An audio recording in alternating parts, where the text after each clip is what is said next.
Good morning, good morning, good morning, good morning, good people.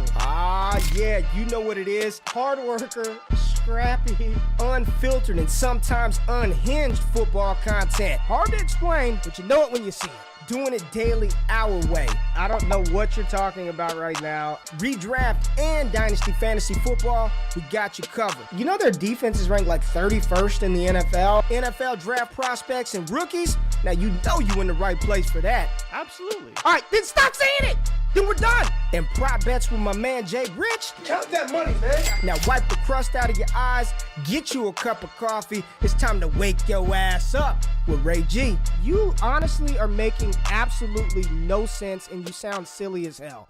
Let's get it, GMGP. Happy Monday, everybody. Y'all know who it is, man. It's your boy Ray G, and I appreciate everybody in the building who decided to wake their asses up this morning.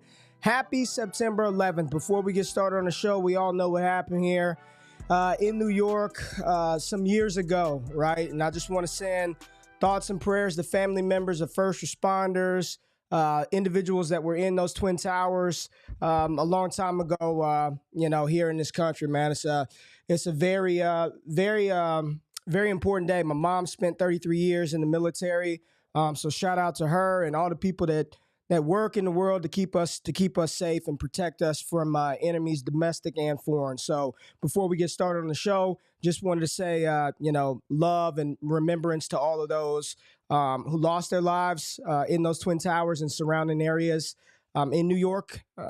Back when I was in high school, I remember that I was a freshman in high school, and just prayers and shout out to everybody out there watching the show that may be a first responder, a police officer, Samaritan, whomever, that continues to help out in areas of disaster. So we've got a great show, but I'd be remiss without saying something this Monday morning. But appreciate everybody in the building. Yes, NFL Week 1, almost in the books. So we got a lot of people in the damn chat this morning. Make sure y'all hit that thumbs up button, like the content. Y'all know we're going to bring it to you this morning. I got to say hello to my people. Roro in the building. What's up, Brock? Evan in the building. Jay Peters. See my man Marlon, my girl Joe. What's happening with you, Joe? Todd Claire, Goat Rings, Patrick Price. I see a bunch of people in the building. Wow. Big show, big show. Make sure y'all hit that like button. But we got a lot to get to from the NFL world. There were some big things happening in the college football world. We saw Alabama lose. Caleb Williams still balling out. Marvin Harrison looking like Super Marv. But everybody's tapped in today for the NFL. So bring JRich up here. Jay, how you doing this morning, man? I'm good, bro. I'm good. Yeah, you talk about college football. I had a ton of fun watching college this weekend. But yeah, it's the stories of the NFL. The 1 p.m. slate, my goodness. But thank God, 4 p.m. slate. And I know you're excited to talk about your Dallas Cowboys. So I'm sure you had a pretty good weekend. Might have been a late night. But for some people, man, could have turned that game off, second quarter? Maybe halftime, but that game was over so fast. So you must have had a good night. Yeah, it was a good night. Appreciate you, Jay. And for everybody that's tapping in, the season's underway. So now we're in the swing of things. Appreciate everybody that tapped into the Breakfast and Bet Show, along with myself and Mitch. Yesterday, we will be doing that show every single Sunday. So tap in Sundays before all the start-sit shows. And then we'll also be having a show on Wednesday where we preview the Thursday night game. But yes, the college football landscape is well underway. And I just want to say, because the reason why we really pay attention to college football right now is because we're thinking ahead for Dynasty. We look across the NFL landscape this past week, and listen, we are going to overreact, but we're not going to overreact. It's week 1. A lot of these guys have not played at all through preseason, didn't really do a whole bunch at all, of live game reps. And you could practice as hard as you want to, but there's a big difference between being on the field and playing and practicing. So there's a lot of rust week 1. So let's try not to panic. I don't want to panic. We're going to overreact because that's what we do, but we're not going to panic. It's week 1. But when you're watching the college landscape and you're seeing Caleb Williams and Quinn Ewers play well, and then you look at the NFL and you've got Desmond Ridder, Sam Howell struggling to get it done, Ryan Tannehill looking like he's over the hill, Derek Carr just kind of looking like Derek Carr. But the point is, you look across the NFL landscape, and it's hard to not think about all the young players that are going to matriculate to the NFL next year, especially the quarterback. Shedeur Sanders, another baller game. Michael Penix, another big game. Like I said, Quinn Ewers finally looked like the guy that we thought was the number one quarterback prospect, or that was the number one quarterback prospect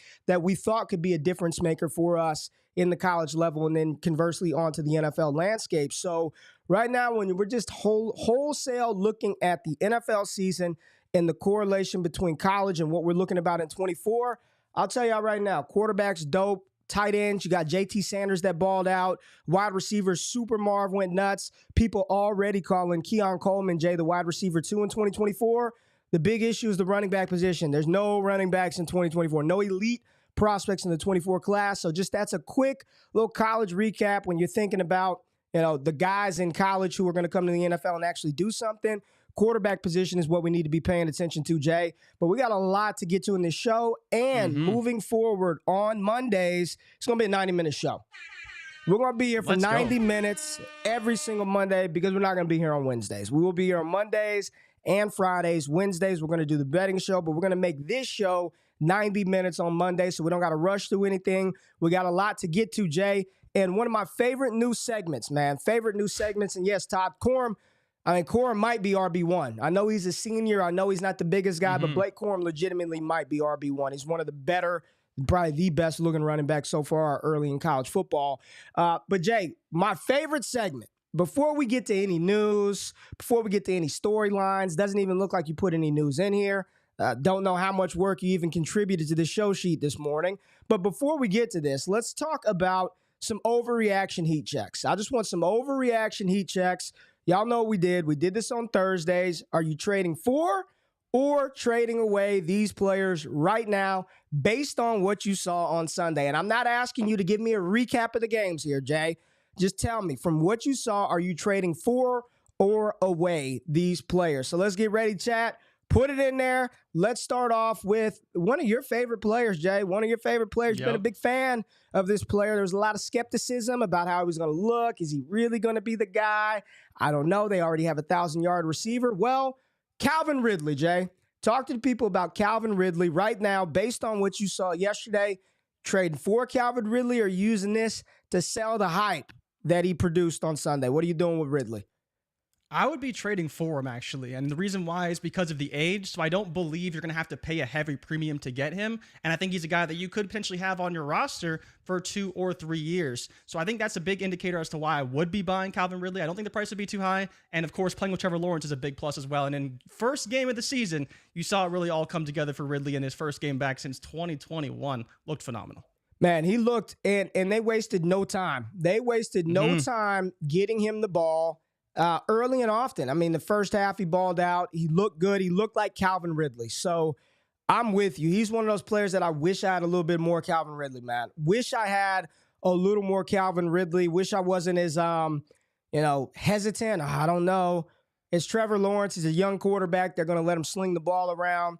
Got Doug Peterson, good offense. I'm with you. I think I would be trying to buy some Calvin Ridley. My question is, Jay, what would you give up for him? Would you give up a first and a player? Would you sell your Puka Nacua and a first to get Calvin Ridley today?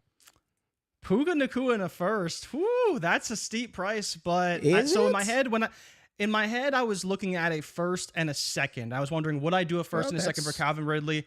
And the question is, what is Puka worth, right? That's kind of a different. First, yes. So I think I would consider it. Yeah. I'm a big Calvin Ridley guy. I've been on, going to bat for him. One of those guys I would trade 2 firsts for long time ago. Obviously, things didn't really work out for a couple of years, but a guy that I always believed had high-end wide receiver 1 upside.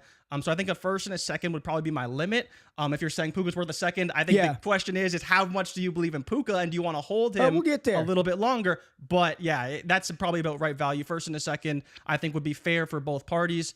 And, that's probably where my limit would be in terms of the trade. All right, Jay, you ready for this one? The people asked us, Ray, who's going to lead the team in touches? You went with DeAndre Swift, or we went with Rashad Penny. Yes. Said DeAndre Swift would be a close second. All right, Jay, overreaction heat check. DeAndre Swift, what are you doing? If you have some Swift, are you trying to get rid of him today? Or are you holding DeAndre Swift saying, things will get better? And if you don't have DeAndre Swift, is this the type of player, in the type of offense that makes you say, I want to go buy some DeAndre Swift. So overreaction, heat check. DeAndre Swift, you trading for or trading away? I think the answer is probably trade for. Okay. The question is that should I take a third? That's in my head where I'm at. If I could get a third for DeAndre Swift, should I take a third? I think the problem is that he could have a big game and maybe you could get a second, but that feels like wish casting to the highest order. If you wanted to trade him for a third, I couldn't blame you. I think the problem is that what is that peak value? I think that's probably right around the sweet spot. But the problem is right now, I think he's probably worth a fourth or less. I don't think people are going to trade much for him. Gainwell obviously got a ton of snaps. Swift hardly played. But hopefully better days ahead for DeAndre Swift. If you can get him for super cheap, I would. But I feel like a lot of people are just going to hold him through this week.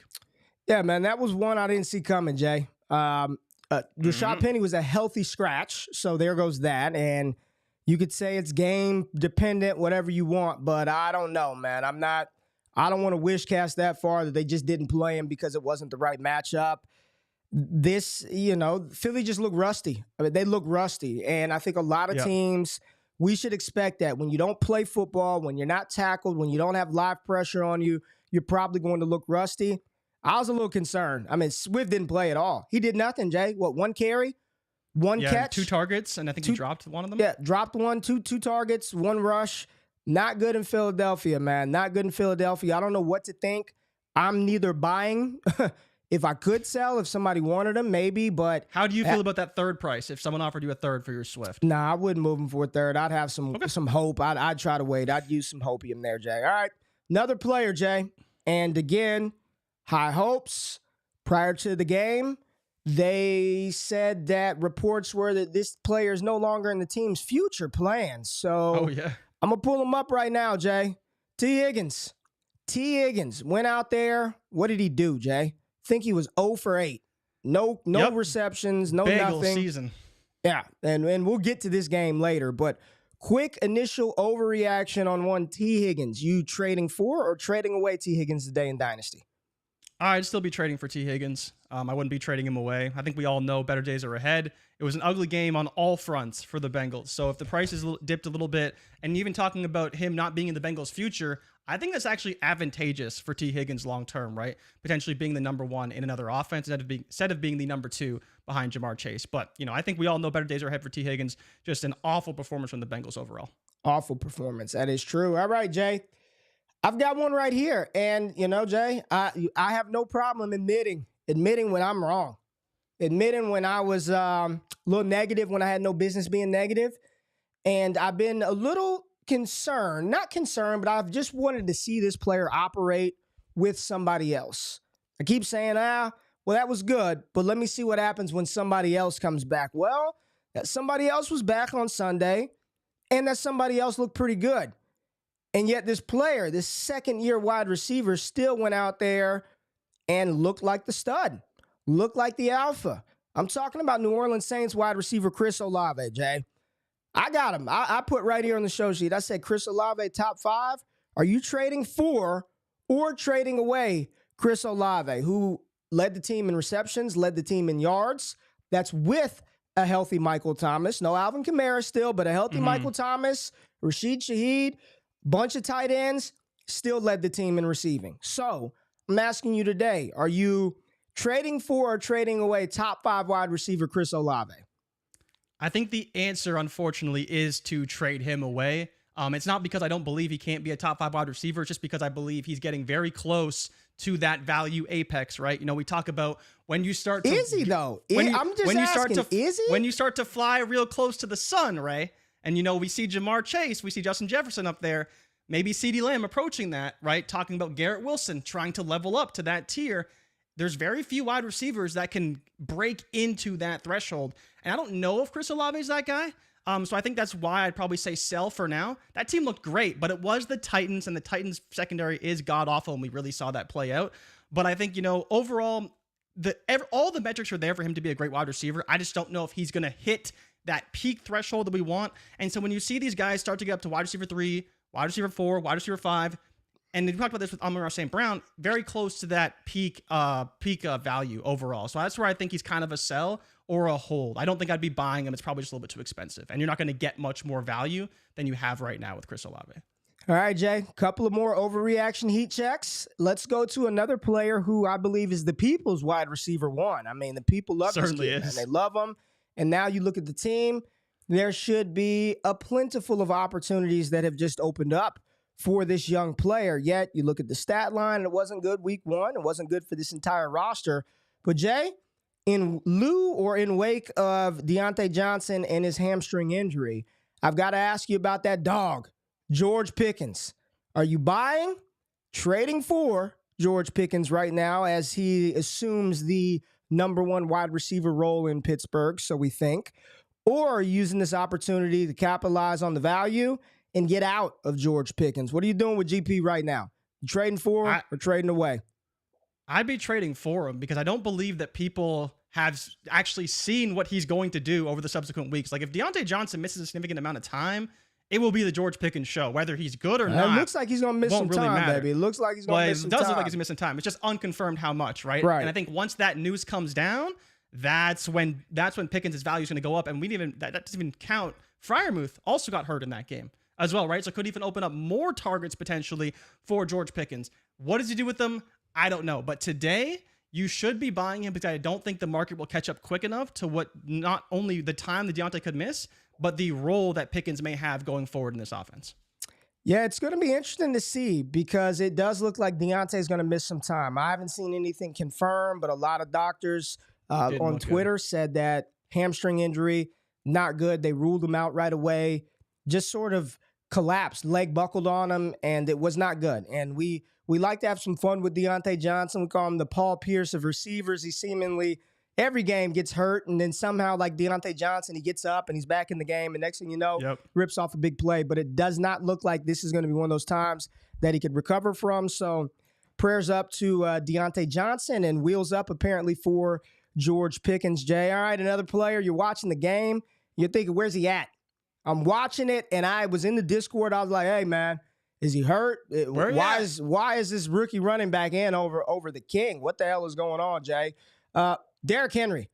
Derrick Henry outsnapped by Tyjae Spears. Still looked good when he got the ball. Did you know Derrick Henry was top 5 in ball carrier miles per hour speed in week 1 up there with Tyreek Hill and Aaron Jones? Derrick Henry still in his advanced stage, one of the fastest players on the field once he gets ahead of steam. But he didn't really do what we thought the King would do in a matchup where it was a low-scoring game, Jay. This felt like a Derrick Henry game script if I've ever seen one. I thought his anytime touchdown was a lock. He did not do that. So right now, you're a contender. You're trying to push for it. Your roster looks good. You won. You're buying Derrick Henry at a discounted price because the player, that the dynasty manager that may have him may be fearful of Tyjae Spears. Oh, no, it's over. He's at the apex. It's downhill.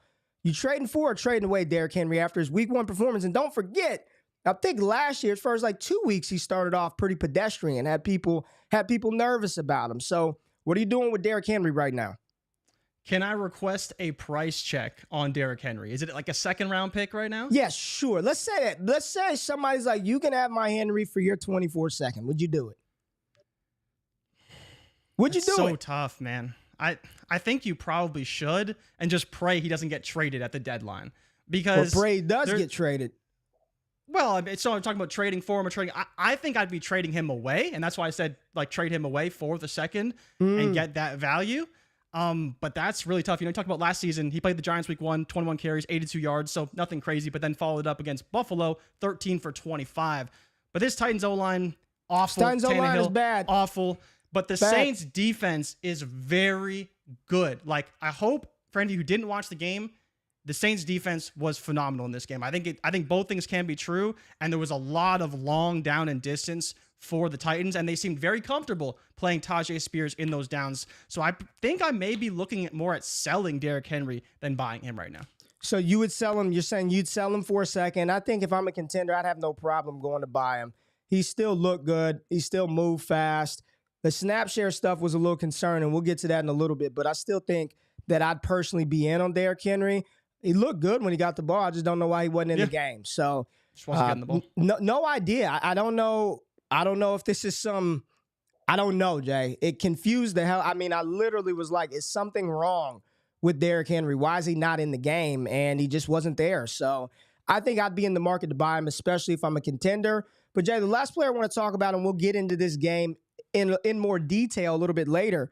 One of the young quarterbacks that we wanted to see, thought went out there and played very well. I'm talking about Jordan Love from the Green Bay Packers. So are you trading for, or are you trading away your Jordan Love today? This one's so tough. I think I'm leaning trading for. I think what we saw from Jordan Love is something we should believe in. I want to see it over the course of the whole year. But if I had to pick a side, it would definitely be to trade for him because I want to see it through, right? I don't want to sell him for him to continue to improve and look even better in this offense because they already did look pretty good in week 1, and it was the Bears. But overall, I do believe that we saw some great things from Jordan Love. I believe it was like QB3 or QB4 on the week. I have it like further down in the notes. I definitely would be trading for him if I had to pick one. I think he looked great, and I think he should only get better throughout the season. Listen, man, Jordan Love was one of those players we talked about on the show that I was very much pro Jordan Love. I said, I don't think he's going to look nearly as bad as people think. And it was a good debut in week 1 for Jordan Love. So there we go. Overreaction, heat checks. We just went through all of that good stuff. JRich, he answered all the questions. And here we go. The players of recap. Calvin Ridley, go get him. DeAndre Swift, send him away. T. Higgins, he said he's buying him. Chris Olave, JRich said send him away. George Pickens, he's buying. Derrick Henry, he's selling. And Jordan Love, you are buying, right? Yes, sir. There it is. Jordan Love, you are buying. All right, Jay, we are going to go through every single game, give you some high-level key takeaways from each matchup where we think about some players. So let's kick this thing off. Let's start with one of the, I'll say it was anticipated because we wanted to see some of the players out of this game, but it ended up becoming very, very not good. Was not a good game, but I'm happy football is back. And again, week 1, are we overreacting? Hell yeah. Everybody's overreacting in the world, but we're not going to panic. We are not going to panic. We're going to talk about some things that we shouldn't ignore. This is new information, right? We've been going through the entire offseason talking about what if and if this happens and if that happens. Well, we got our first piece of actionable information by way of actual NFL week 1. So you got to take the information in. We have to consume it, process it. Can't let that 1 week consume our lives or our approach, but we should not ignore the things that we saw or a lot of the things that we saw this past Sunday. So let's start off with the Falcons and the Panthers game, Jay. This was the battle of the 2 rookies, right? You've got Bryce Young, Bijan Robinson in this matchup. How's Desmond Ridder going to look? We talked a lot about Kyle Pitts, the Carolina Panthers offense, no receiving core, who's going to step up. Get to this game, and where do you want to start at, Jay? I mean, let's start with the Falcons, right? They won the game. It wasn't pretty. They ran the heck out of the ball like we fully expected them to. I think the biggest thing is just surprising how little they attempted to throw the ball down the field. I think the biggest thing with Arthur Smith, right? And you pulled up the spray chart here from Desmond Ridder. He didn't throw the ball a lot. He didn't throw it very far down the field. A lot of checkdowns. I believe Bijan led the team in receiving in terms of his targets and receptions. It's just very uninspiring. But I think what people need to understand as well is like Arthur Smith isn't a stupid coach. He's not going to just throw the ball for the sake of throwing it. The Carolina Panthers are not a good team. They have to protect Desmond Ridder, and they do that by getting the ball out of his hands quickly and running the heck out of the ball. You talk about efficient running backs. Both Tyler Algier and Bijan Robinson were 2 of the most effective running backs, both in the top 6 in terms of efficiency in the NFL in week 1. And everyone says, oh, why is Tyler Algier getting the ball so much? Well, it's because he's still good. He's still a good running back. Now, Ray, I don't know if you want to talk about Ridder because he had the second lowest ADOT on the week, 3.5 yards, and only 63 total air yards, which was dead last in the NFL in week 1. Look at the next-gen stats right here. I mean, he took a couple of shots downfield. He hit Pitts on the long one, but one shot. Yeah. Other than that, it was. I don't blame coaches for protecting their young quarterback. So if the idea that you had coming into this week is that Desmond Ridder was about to just spread the ball around 40-plus times, then you were insane.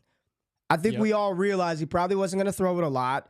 You want him to be efficient, and he was. He was 15 for 18. The problem is he didn't do it for any damn yards. I mean, half of his completions came at or behind the line of scrimmage, Jay. So This is a situation where they got the dub, right? Arthur Smith is there to win games. And that's They all that got matters, the win. right? They got the win, but this was an uninspiring performance for not just Desmond Ridder, Jay, but for the pass catchers for the Atlanta Falcons. Drake London did nothing. You look at Kyle Pitts. I mean, this is Jay. Am I reading this right? I don't want to call out NFL Next Gen stats because I believe that they probably know what they're doing, probably a little better than we do. Is this 3 routes? 3 targets, targeted routes. That's what I mean. 3 targets for Kyle Pitts. 3 targets. Yeah, that's Ray. That's in the top 4 though. That's actually tied for 3rd. Everyone beat writer said he may be the 4th option. Technically, he was tied for 3rd with Tyler Algier. So not bad for Kyle Pitts. And Ray, I don't know if you saw this. I put this out on Twitter. Man, Kyle Pitts team air yard share, Ray, 82.5% of the Falcons team air yards to one Kyle Pitts. And granted, it all came on one play. This is where the numbers don't inspire me at all. Don't inspire. I don't care about 80% of 63 yards. I don't care, Jay. If all he had was 63 yards and Pitts had 80% of them, I don't care about his 49 air yards. This is a problem. And I'm going to ask you right now, are you concerned enough to make a pivot off of one of those pass catchers? Let's just say you had London and Pitts. You drafted Pitts, and then you got London the next year, so you got both of those guys. Are you concerned enough right now from what you saw to move one of those guys? Or are you like, things will get better? I'm all right. Things will get better. I think that depends on your team build a lot. If I had both, I'd be moving one. The guy I'd be moving is probably still Kyle Pitts. I still believe in Drake London, but I think the reality is the ceiling was never what people thought it was. Like, he should never be drafted as wide receiver 12. He had a great season, but that's just not what this offense is. And now you see the Bijan Robinson effect leading the team in targets. That is a problem. It's great for Bijan Robinson because we all fully expect him to have a phenomenal season, but he can't be leading the team in targets and London thrive and Pitts thrive. Like, that's just not going to happen. Of course, what happened with London, dude got 1 target. Everyone's making fun of him because Desmond Ridder had as many targets as he did, more receptions than he did. I get it, but that's not going to be every week. But if you have both, you have to trade one. And the answer is probably Pitts because he's still, the dynasty tight end 5. And London, maybe he's wide receiver 18 now. But you got to sell one of them. And for me, it's still going to be Kyle Pitts. But how do you feel about these 2 guys? Would you be trading them away? Would you be holding on to them? Listen, I'm not going to do any... for me personally, I'm not making any roster decisions today. None. I'm not moving anybody outside of a couple players that we talk about that I think we will all agree, consensus that we will probably move on from this player when we get to that team. But I don't want to do anything foolish right now with London, with Pitts. It's week 1. For the life of me, Jay, I don't understand why a Desmond Ridder wouldn't play in preseason. I get it. You don't want to play Matt Stafford. You don't want to play even Patrick Mahomes got on the field. Josh Allen played in I just don't know why you don't take a player that clearly needs live game reps and put him in live game action. Anybody can get hurt in practice, you get hurt in the game, you get hurt in preseason. Desmond Ridder ass should have been out there throwing balls. He should have been out there every preseason game throwing passes. I don't give a damn about none of that. You need to get out here and throw the ball, son. If you can't get the ball down the field past 10 yards, you need every damn rep you can get. I'm not making any wholesale moves now, but as Patrick said, as a couple of other people in the chat said, yeah, I'm concerned. Like, I don't like what I saw week 1. I'm not happy about that. It doesn't inspire confidence, but I'm not going to do anything just yet. Seasonal leagues, those home leagues, and you really 1 week is a lot. That's 7% of your fantasy season through 14 weeks. So it's a big deal, but I don't want to overreact too much, Jay. On the other side of the ball, Bryce Young. Saw the debut from Bryce Young, 2 interceptions, made some good throws. Got us Hayden Hurst as tight end 1 out of nowhere, or you know what I mean? That came out of nowhere. But Bryce, little rocky for Bryce Young. This offense just looks... Man, the receivers look bad. Miles Sanders looked pretty damn good, in my opinion. He was one of the better players on the Panthers team. But just talk about Bryce Young and what you saw from the rookie in his first game action.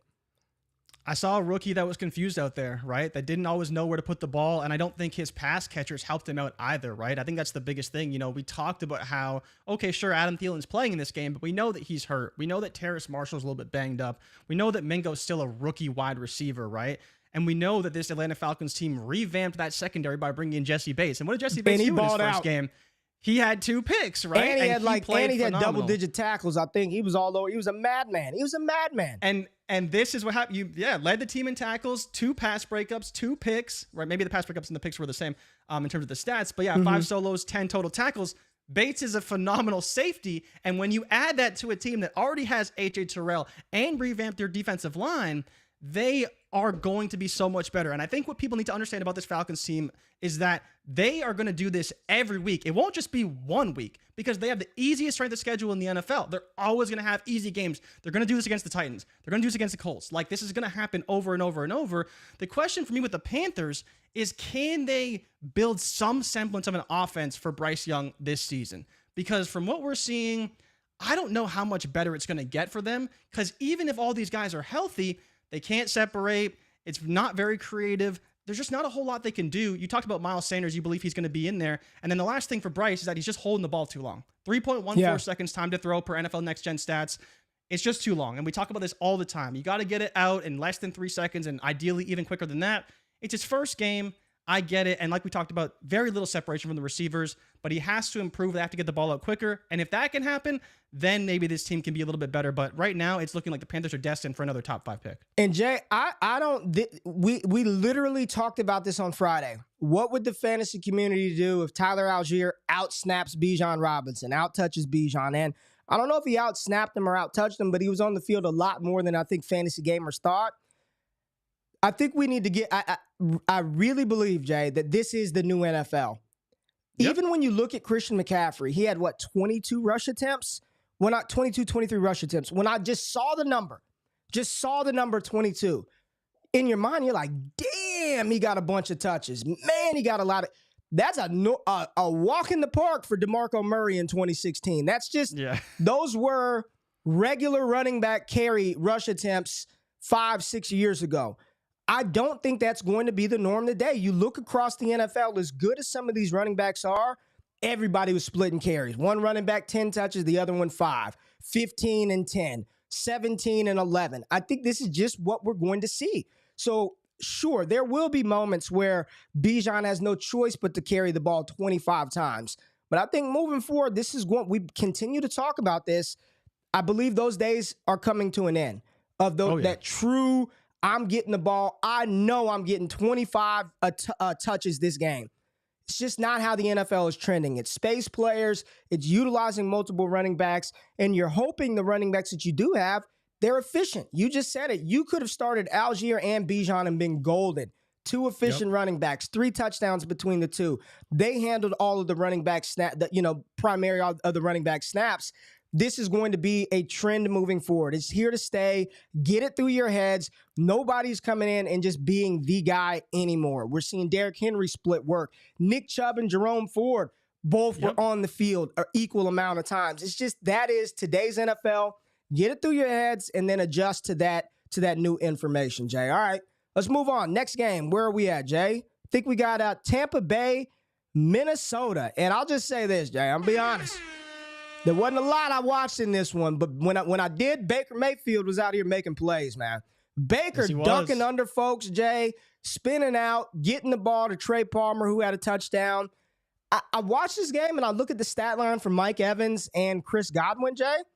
They did about what I expected. I thought Baker could probably get one of them be around 50, 60 yards, the other one around 70, 80 yards, and they were both, I think Godwin had 54, Evans had 60-something. That was about what I expected Baker Mayfield to do and how I figured he would support his pass catchers. The running game, Rachaad White was non-existent. He was awful. They can't run block. We thought it was Leonard Fournette. We thought it was LaShawn McCoy. Thought it was all these players. It was bad. It was bad. They were getting their butts kicked up front, and I know they lost some offensive linemen, but this is one where, Mike Evans is in the spotlight. He looks like he can still play, Jay. If I'm Kansas City, if this dude is really on the block, go get Mike Evans. He can go play. Put him with Patrick Mahomes. He still looked good. Kirk Cousins, He aired it out, but he was turning the ball over. Every time I looked up, he's either fumbling the ball, getting smashed. I mean, Minnesota got punched in the mouth. They were getting beat in the trenches, man. He still had a big game with over 340 passing yards. Justin Jefferson, you know what happens. Indoor-outdoor splits. Justin Jefferson is just a monster. It's your guy, right? 9 receptions. That's my guy, bro. Should have been 200 and something yards. Jordan Addison got involved. That's what Justin Jefferson and Addison and Hockenson on the field will do. He was wide open. The touchdown, he was just wide open. No one covered him. Tension was on the other side of the field. Jordan Addison made some big plays, splash plays as a rookie. Any other takeaways from this game that you want to say? I just want to say Baker a lot better than I thought he would be. Baker and Tampa Bay came out prepared. They came out ready to play a football game. So kudos to Todd Bowles, who's taking a lot of heat. Again, this team doesn't look like it's going to be a true contender for anything, but they played a lot better than I thought they would. Yeah, I would think, Ray, you had the same takeaway as me. You know, I always believed that this Tampa team could be better than people thought it could be. But the biggest thing was Baker didn't turn the ball over. You compare him to Kirk Cousins. Kirk Cousins had 3 turnovers. Yeah, he threw the ball 44 times. So for fantasy, he was good. But in terms of winning a game, you can't turn the ball over in your own end. You can't be throwing interceptions. And when Baker's not doing that, he's a pretty decent quarterback, right? Like, he wasn't bad at all. 21 for 34, only 173 yards, 2 touchdowns, and a massive clutch run to win the game. You talk about Mike Evans, 53% air yard share for Mike Evans, led the team in targets with 10. He did it. He looked great as well. So I think you look at this Bucs offense, and while people were fading it, going to be one of the worst teams in the NFL, like, if Baker can continue to be himself, and this is with no running game. Like, this team couldn't run the ball at all. 73 rushing yards on 33 carries, and Baker was still a competent passer. You talk about protecting your quarterback. They did their best to at least stay balanced, but got nothing from it. And Baker was still more than good enough to not turn the ball over, stayed in positive situations, punted the ball when they needed to, control the game. I think that the Bucs had a phenomenal performance here, and the Vikings really showed their colors. You know, you talk about Hockenson and Addison. The biggest thing with those two guys, they didn't play a ton of snaps. Like, surprisingly, KJ Osborne outsnapped both TJ Hockenson and Jordan Addison, so that could be room for upside going forward for Addison if he does take over the snap share in the wide receiver 2 role. But it's early. Jets balled out, but the Vikings have to figure it out because Alexander Mattison, 11 for 34, not good enough. Nope. You know, Kirk Cousins was a second leading rusher. Like, they barely ran the ball at all. And it was bad from the Vikings. They have to figure it out. They have to be better. And they have to get Jefferson some help because clearly, for whatever reason, they couldn't get the other pieces involved. KJ didn't do a whole lot. Hockenson was 8 receptions for 35 yards. Yeah. Like, what is that? You have to get these guys involved down the field to move the ball. But Kirk wasn't great, turned the ball over like crazy. But definitely all hats to the Bucs on both sides of the ball. They were great on defense and good enough on offense to win. They showed up. The Buccaneers showed up, and you got to give them credit for that. So Tampa Bay fans should be happy about the win. Unlike Cincinnati Bengals fans who did not show up. They just, Jay, we got a segment towards the end of the show, some of the worst performances and the best. And in my opinion, this was definitely one of the worst performances from the Cincinnati Bengals. So let's just get to it. You see Joe Burrow right here sitting on the ground. He was roughed up, beat up, abused. The Bengals, Jay, I got to do a power ranking show today for Bleacher Report, and I dropped them outside of my top 10. And it's not just a loss. I think Joe Burrow was hit 10 times yesterday. So is that a product of him being rusty? I think so. Is that a product of them not playing during the preseason? Absolutely. At times, it looked like he was favoring the injury that he had. I'm not going to speculate on any of that, but he just did not look like himself. He didn't look like Joe Burrow. He wasn't pushing the ball downfield like he normally does. This was just a game. You look at his chart, according to Next Gen Stats, even when they were out of bounds. He was putting them out of bounds. Yep. Everything short and around the line of scrimmage. Didn't take any chances over the middle of the field. That just screams to me a player who has not been on the field. Someone who hasn't practiced a lot, hasn't seen a lot of live game reps. We don't want to panic on Cincinnati, but it was concerning. It's like, damn, man. Like, nothing. 82 yards. First game of his career under 100 yards passing. It was putrid. His EPA per drop back, I haven't looked at it yet, but it's probably not good. This was definitely, especially for fantasy, this one may have hurt worse than even the Sunday night game because we were relying on way more players from this game. Even some of the ancillary pieces, right?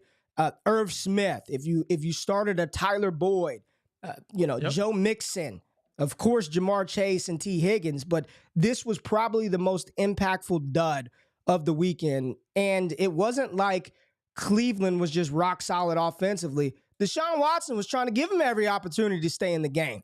They were struggling offensively. He was dirting the ball a whole bunch. But at the end of the day, I'll tell you this. My biggest takeaway from this game is Mike Pettin and this Jim Schwartz, the defensive coordinator. Yeah. This defense is for real. This defense came out. The D-line kicked Cincinnati's offensive line's ass. The secondary played well. They were aggressive. They were flying around. This is a good defensive team. Cleveland's defense is going to be for real. What do you have from this game, Jay? I mean, you just laid it out, and you look at this chart, right? It's all down the sidelines, and pretty much all those were either to Jamar Chase or T. Higgins. And what this tells you is Jim Schwartz did exactly what we talked about. They played man-to-man. They played cover one. They kept the middle of the field controlled, and they just let them throw the ball down the sidelines. And they couldn't connect on anything. T. Higgins led the NFL in air yards for wide receivers and got 0 receptions. That is a problem, right? No matter how you slice it, if you're getting all these targets down the field, you have to come down with some of them. And that's the biggest problem, is they just didn't make any plays out there. It was raining and the weather wasn't great, but even still, it's just not a good enough excuse anymore. It wasn't just one team playing. Did the rain turn off for Cleveland? They just turned the rain off, right? It rained for the Bengals, but then when Cleveland went out there, it went away. No, they're both on the field. I don't want to hear about none of that shit, man. You either play well or you didn't. Yes, weather impacts it, but it impacts both teams. They didn't show up. Don't make excuses. They did not show up. Are we panicked about Cincinnati? No. I think that they started off slow last year. Joe Burrow hasn't been out there. He was injured for damn near the whole training camp, but spare me the weather. They both played in the damn weather. So they played bad, period, man. They played bad football. They slept walk through the game, rain or not. Yeah, they were awful. And you talk about Watson, 3.21 time to throw. He was running around back there, throwing picks, throwing terrible passes left and right. I think the biggest thing for me with Watson, and the reason why I think for fantasy, we should be pretty excited, even though the passing performance was still okay. 16 for 29, 154 yards, 1 touchdown, 1 pick. But he did run again, 5 carries for 45 yards and a touchdown. And this is the 7th straight game, Ray. Since joining Cleveland, he's run for 20 or more rushing yards. He has 2 touchdowns in that span. So that is great. A lot of people talked about the potential rushing floor for Deshaun Watson. It showed itself again in this game. And they really needed it because, Nick Chubb did have 100 on the ground, but it was mostly dink and dunk. Nick Chubb getting 4 receptions early in the game, too. Very heavily involved early, was awesome. Amari Cooper got banged up a little bit. Elijah Moore, 7 targets. So a lot of dink and dunk, short throws, get Watson back into the fold, especially in a tough weather environment. Cleveland was okay, but the Bengals just have to scrap the game, start over next week. Cleveland's, scrap the game. If I'm Cincinnati, that's when you ball up, you throw in a trash can. What's unfortunate is that was a division game right out the gate, right? Yep. You let a division opponent get the better end of you, but when they meet again, it will be in Cincinnati, and they will be in stride by then. I thought Watson, we talked about him as one of the players that we wanted to see. I thought he moved around well. Like early in the game, I'm watching, I'm like, man, all right, he's moving around.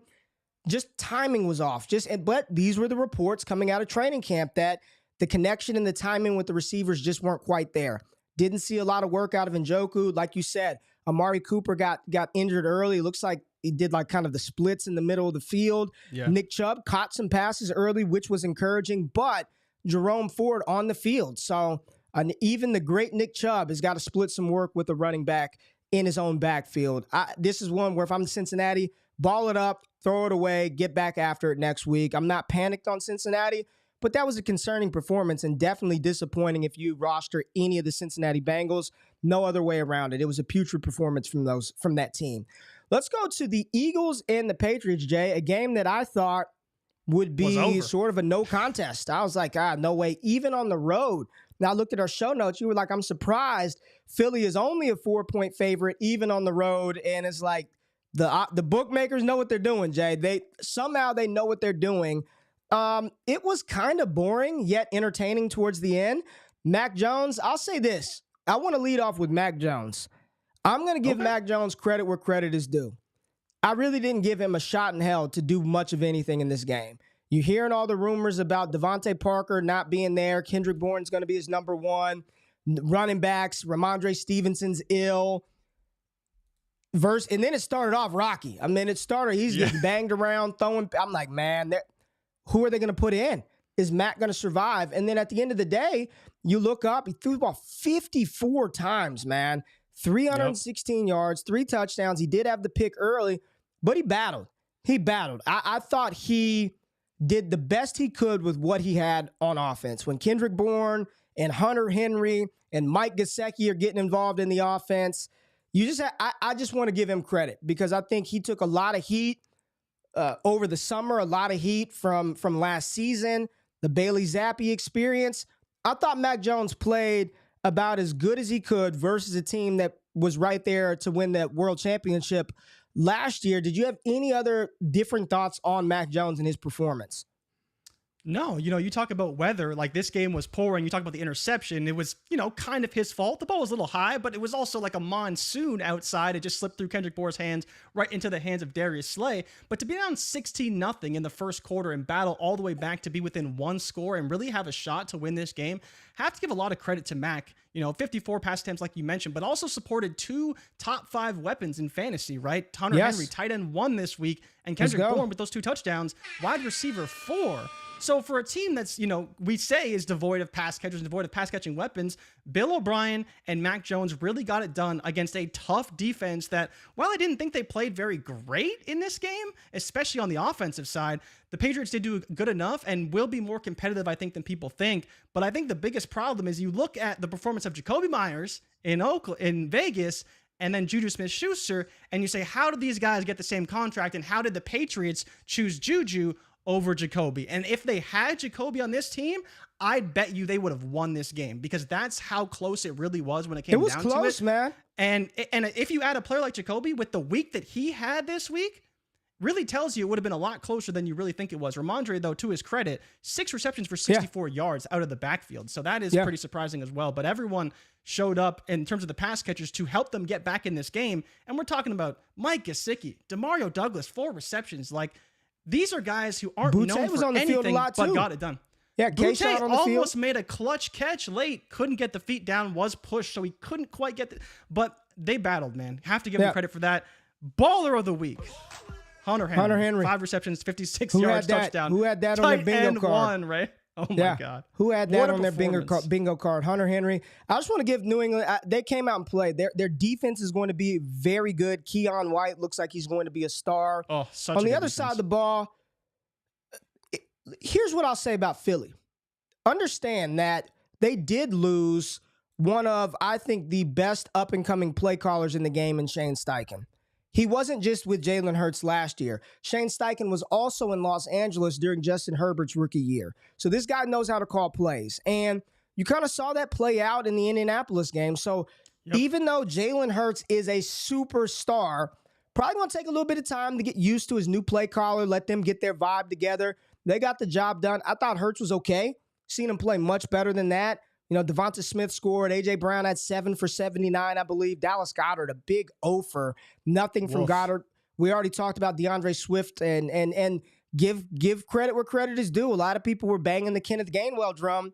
He went out there and he led that team. They utilized him like he was the RB1 on that team, unquestioned, Jay. So I know we didn't put this in the overreaction heat check. Kenneth Gainwell, where are you at with him? You trading for or trading away your Gainwell today? You should definitely be trading for Kenneth Gainwell. I don't think this is going to just magically... Yeah, I think you should be trading for him. I don't think it's going to just magically stop. Yes, we believe that over time, Swift and potentially Penny could get more involved in this offense, but this would be one of the worst performances you see from the Eagles all year. I don't remember who put it out on Twitter, but last year, one of the worst games the Eagles played was against the Colts, and the Colts run man coverage over 50% of the time. They run cover 1, and that's exactly what Bill did. Put them in cover 1, man coverage, tried to maintain and keep track of Jalen Hurts. Now, we still had 37 yards on the ground, but they made their life so difficult. And like we talked about in the show, you need A.J. Brown to be great to be that man beater, and he still struggled. They were still all over him in this game. So I think you just look at the performance and you compare it to that Colts game from last season where they did really struggle. We saw similar things, and Bill made his life absolute hell, and the weather certainly didn't help as well. That team to be more explosive, looking fast, but absolutely you should be buying Kenneth Gainwell because he's going to be great in this offense for the whole season. I see a couple of people giving Zeke some love. Hell yeah, Zeke looked good. Zeke looked... Here's the thing. Zeke always looks fresh at the damn beginning of the season. He always looks spry and young and good.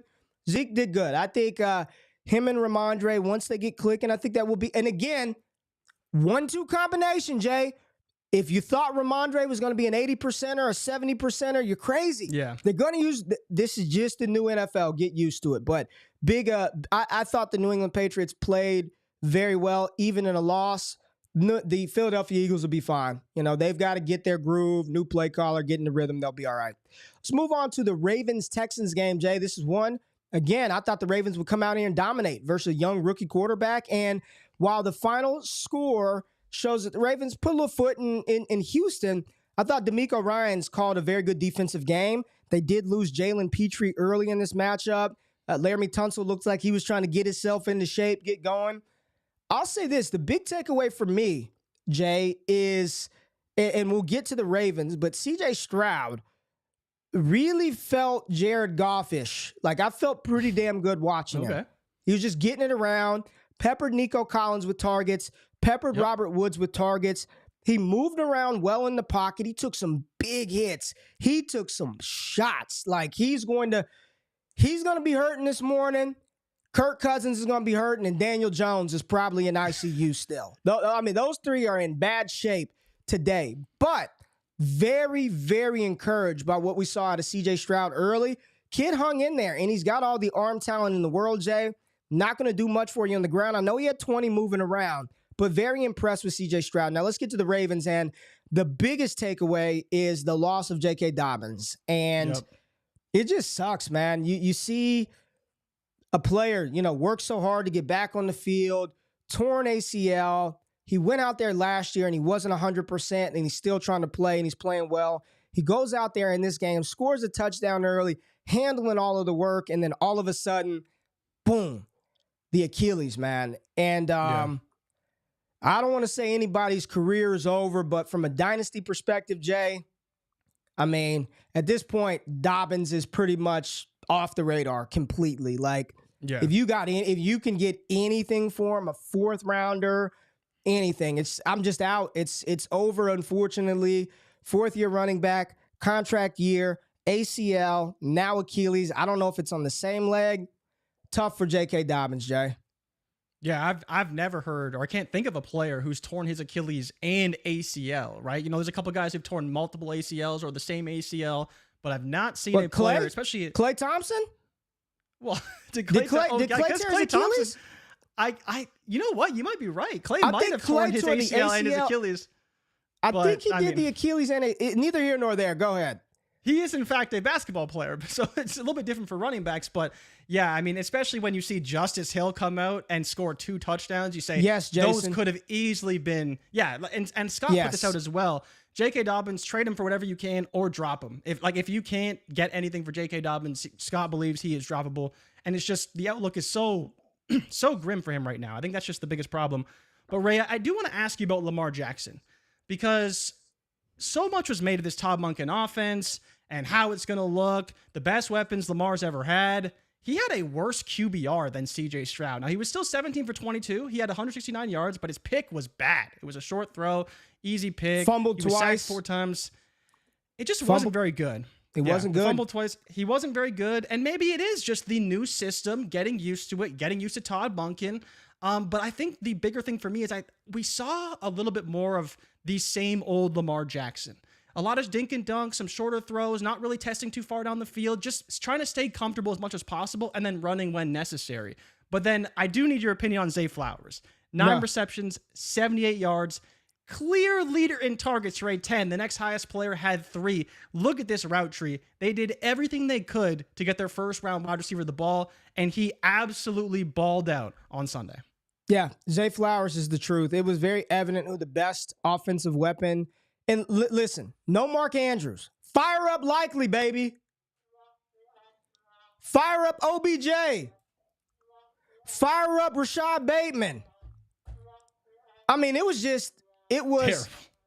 10 targets for Zay Flowers, nothing else for anybody else. I mean, this was, again, there were a lot of teams who I think sleptwalked through week 1. Zay Flowers did not sleepwalk. He was ready to play. The Baltimore defense did not sleepwalk. Lamar in the offense, it didn't look good, Jay. And maybe that's not having Andrews out there. Maybe not having Todd's Brock Bowers screwed everything up. But it did not look good. You're watching this like, man, you keep checking the score. What is going on in this game? Zay Flowers is the truth. I moved him up in my rankings to a very high tier a couple of weeks ago. Prior to the season, some people asked me, Ray, what's the big difference between Christian Watson and Zay Flowers, or this player and Zay Flowers? And I'll just say this, Jay. You ready for some overreaction right now? Some overreaction stuff? They said that this player reminded them of an All-Pro, of a future Hall of Famer.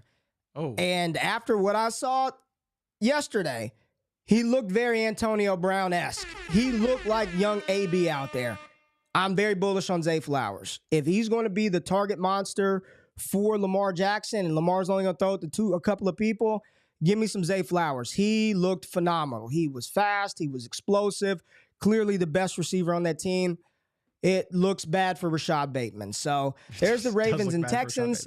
Let's quickly go to the Raiders-Broncos game where my Las Vegas Raiders, Jay, we got a dub. Jimmy Garoppolo got it done in crunch time. Started off rocky. Brian Hoyer was in the game. I was like, here we go. Here we go. Raiders already giving it up for Caleb Williams. Look at the Raiders go. And they got the dub. Jimmy Garoppolo, very, very Jimmy Garoppolo-esque game. 20 for 26, 200 yards, 2 touchdowns, 1 pick. Devontae Adams and Jacoby Myers. Unreal target share between the two, Jay. What was it, like 90% of Garoppolo's targets went to those two players? Yeah, I mean, you want to talk about just the wide receivers alone. Only 1 target didn't go to Jacoby Myers and Devontae Adams. Love it. Jacoby Myers had 10 targets. Adams had 9 targets. Obviously, Jacoby scored the 2 touchdowns. Wide receiver 3 on the week.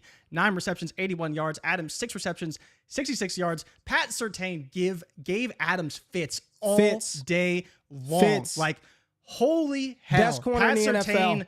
He's the best. He's the best corner in the NFL. So good. So want to give him a lot of credit for that. You talk about Jimmy, 20 for 26, 200 yards. He did what he does, baby. He wins the games. Hyper efficient. The red zone pick was very on brand for Jimmy Garoppolo. I'm sure Niners fans. You can't have a game without a red zone Jimmy G pick, baby. That's just standard operating procedure. Niners fans were loving it because they thought, oh, Jimmy's going to lose the game. He totally blew it in the red zone. And what do you know? He goes back down the field, scores another touchdown, and they are right back in it. Ray, I do have to ask you a little bit, though, talking the Raiders, are you concerned at all about Josh Jacobs? His usage and the team overall wasn't great. Nah, man. Like, I wasn't loving what I saw, but the Denver defense is for real, though. It's for real. Yeah, the Denver defense. Jacobs still getting in shape. Jacobs looked a little big out there to me. I don't know if it was the number 8. He looked big. He looked a little large. So I'm not worried about Jacobs, man. 19 carries and 2 targets, or 3 targets. I'm not worried about They got to get him in shape. Here's the thing. I'd rather you give him 9 touches and 2 targets than go out there, give him 25 and he's strained a hamstring. He'll be all right. Yeah. Jacobs will be all right. They'll work him in. Good showing from the Raiders. And I thought on the other side of the ball, I thought Russell Wilson played good football. I thought he looked fine. I thought he looked up. Let me say this, not fine. He looked much better to me this year than he did at any point last year. I thought he looked good. Denver that game was just a little weird, but I thought Russ was fine. I ain't got nothing bad to say about Russ. And Javonte Williams is out there, Jay. Kudos to him. Knee was shredded, wasn't going to be able to play, career over. Javonte Williams was out there, and he got the ball quite a bit. So, again, him and P. Ryan, it's a 2 running back league now. So, if you're expecting Javonte to go out there and get 20-plus touches, it's not happening. Happy to see him on the field. Close game. Raiders got it done. I'd be very encouraged if you have Jacoby Myers and or Devontae Adams. If you have Hunter Henry. What's his name? Hunter Renfrow. If you've got Michael Mayer. I don't even. Austin I saw Hooper, Mayer DeAndre on the field, Carter, but barely. Zamir It just White. didn't. All those guys got nothing. Give me the concentrated targets on that offense for the Raiders. And, Cortland Sutton had a touchdown on no Marvin Mims. He didn't play a whole bunch. He didn't get a lot of looks. It was Denver was all right. They got bro. I hate him. I hate Sean Payton. He's the worst. He's Troutman, the worst, though. right? Adam Troutman. Oh, yeah, because Adam Troutman, who's done nothing his whole career, Sean Payton trades for him, and he is tied for the second most targets on this team. Ray, Lil Jordan Humphrey. Bet you didn't know that he's another former Saint who's done literally nothing in the NFL. This guy comes out, catches a touchdown. What are we doing here? Sean Payton is he gonna go trade for Pierre? Is he gonna go sign Pierre Thomas off the street? Is he gonna go try and bring in Tony Jones, one of his other former players? Possibly. Is he gonna get on the phone? Maybe give Mark Ingram a call? See if he can get him off the Fox broadcast? Yeah, because man. this is just ridiculous at this point. He's just bringing in guys who know the system. But credit to him, man. He traded for kicker Will Lutz. But Russ was great. I thought Russ was really Russ really played good very in this well. game. Russ played very well. Give Russ his credit. All right, let's get to a let's go Cardinals Commanders. All right, let's go Cardinals Commanders. Okay. Let's go Cardinals just Commanders. Get it over with. Sam Howell experience was a wild one. There were some good plays. There were some boneheaded plays. And then on the other side of the ball, the Josh Dobbs experience was just awful. This was an entertaining, terrible game. The Cardinals had no business trying to win this game, and they rightfully gave it up at the end, right? They said, we played around enough. You can have it now. Just take it from me. The Commanders came back, won the game. Brian Robinson, I will say this, Jay. I'm not a big fan of his game. I think he is an average running back at best, but I also acknowledge and feel he's going to be a 7-year starter in the league. He's going to keep getting opportunities to grind out 50 yards. 19 damn. I mean, he's got to be top 5 in carries this week. More carries than Nick Chubb, more carries than Saquon Barkley. He might be second in carries. He is the ultimate grinder running back. And then when Gibson decided to fumble the damn ball, then he turns into the pass catching running. He's just going to be around, Jay. He's just going to be around. He's a guy that's just going to be there. Go ahead and get used to it. He's a low-end RB2, but he's going to be a starting running back. He will grind out rush attempts. He will slam it up the A-gap. Doesn't care about his body. Can run a couple of routes. Caught a touchdown pass. Yeah. I mean, here you go, Commanders. And you look at the pass catchers, man. I hear every NFL player say that Terry McLaurin's a top 5 receiver in the league. And that very well may be true from a physical play the wide receiver position. For fantasy, Jay, he's never been worth it. He's never been worth it. And I think that we're looking at a better yet worse version of DJ Moore, where you're just hoping that they get a quarterback, hoping that we get to see him play with an efficient passer. Like, put Terry McLaurin on Kansas City, put him on Buffalo, get him in anywhere. We can get to Dallas in a minute, but it just feels like his talent at playing the position doesn't match our expectations for fantasy. I think he had 2 for 23, and that doesn't mean he's not going to have a big game here or there. What would you be doing with McLaurin? Would you sell him, or would you be buying McLaurin? At this point, at 28 years old, he's got to spend this year with Sam Howell.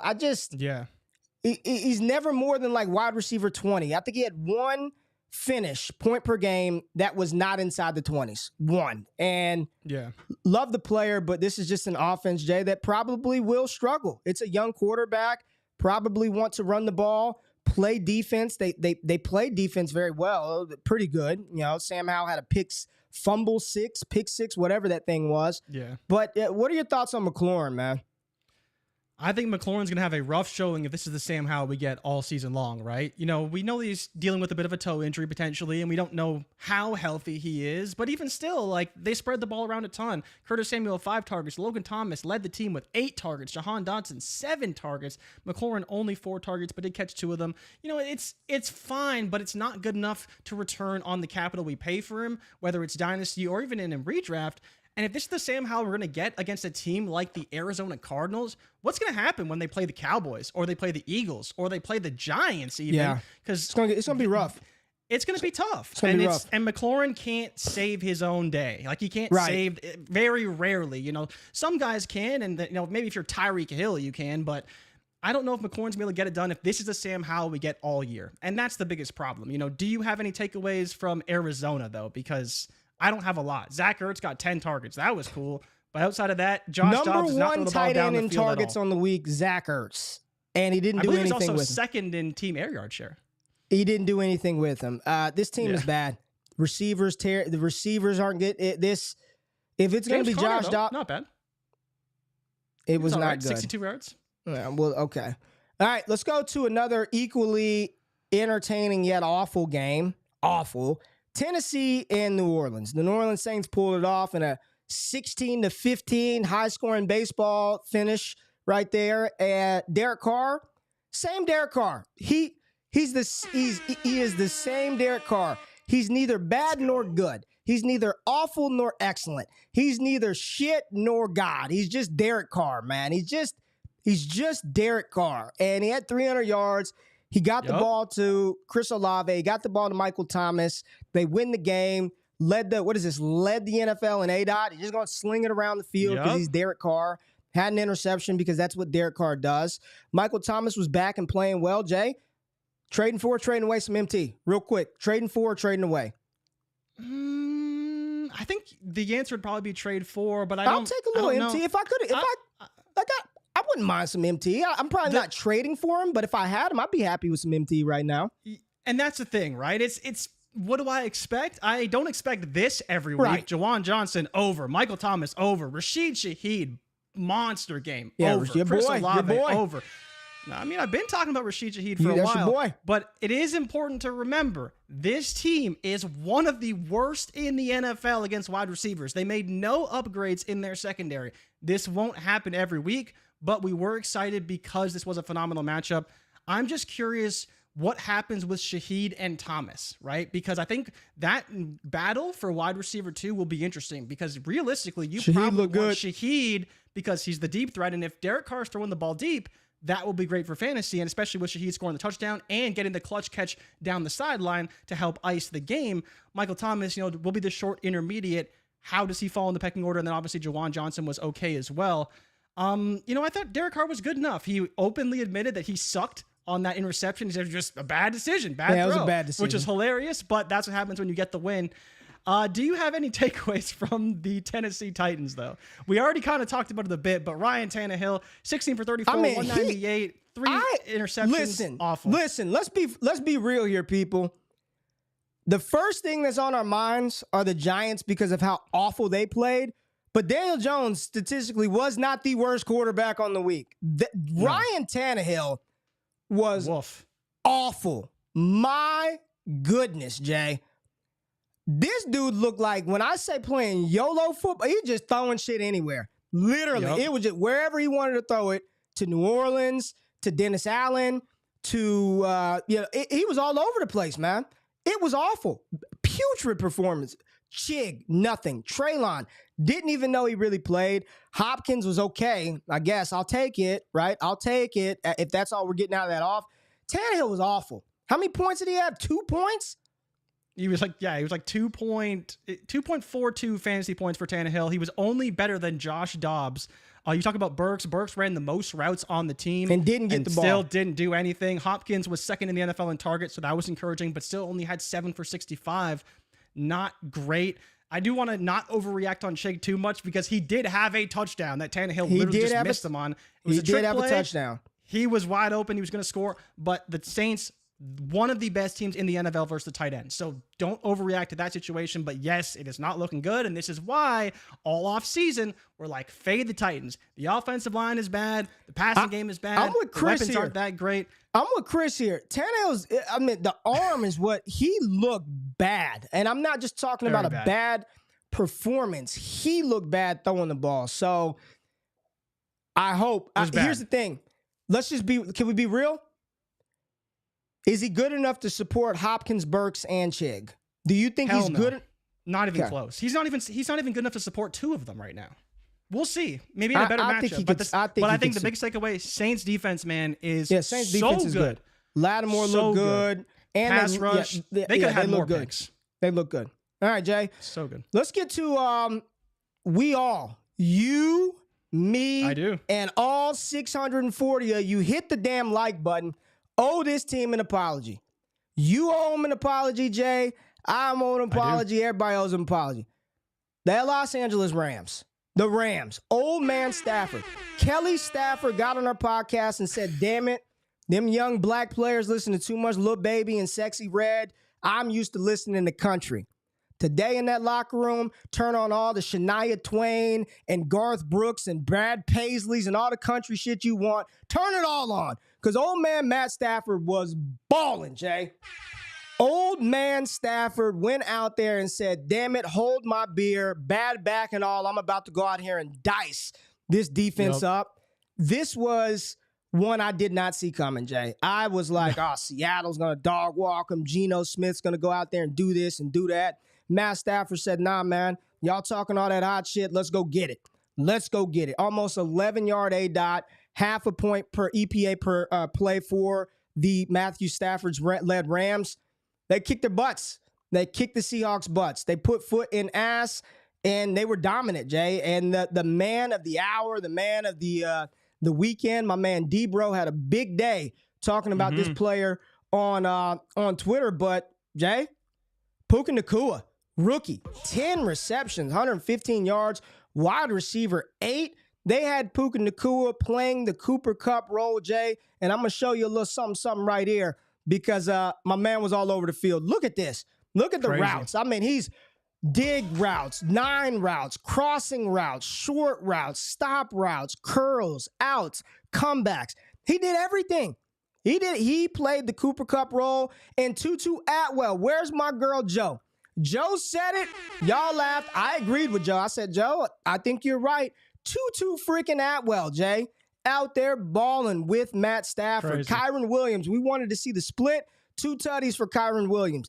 Cam Akers, bell cow, 22 carries for Cam Akers. Scored a touchdown. Problem is he only had 29 yards, but damn it, he's a bell cow. This team put foot in Seattle's ass, Jay. Put foot in them with no defensive players, nobody. They came out prepared, ready to go. What have you with the Los Angeles Rams? Ray, you said it. Rams, I'm sorry. I have a sizable wager on your win total under, and it is not looking so good today. But Puka Nacua, phenomenal. Tutu Atwell, phenomenal. But all the credit to some degree to Matthew Stafford to just will this team to victory, because look at this team. Van Jefferson literally dropping touchdowns. Tyler Higbee hardly involved. Right? And we didn't expect this at all. Higbee's out there. He's looking like Jason Witten 2.0.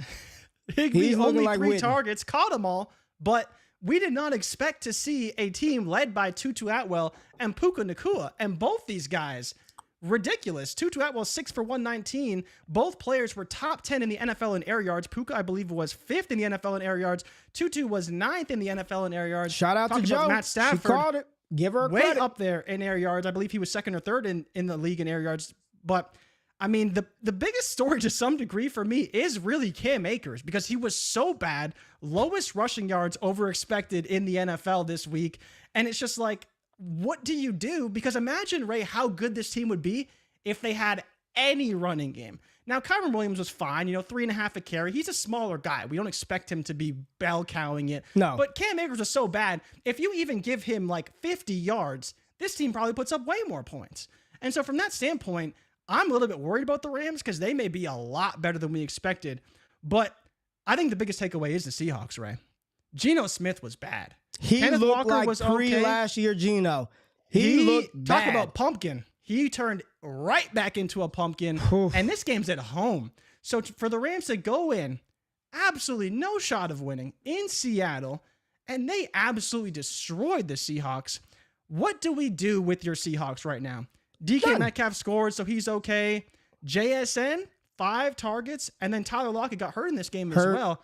But Geno, everyone is investing big money in Geno. Both their tackles got injured too. Abe Lucas and Charles Cross both. And in that division, even with the Arizona Cardinals, now they got to play the Rams again and play the Niners. That's supposed to be a free square, right?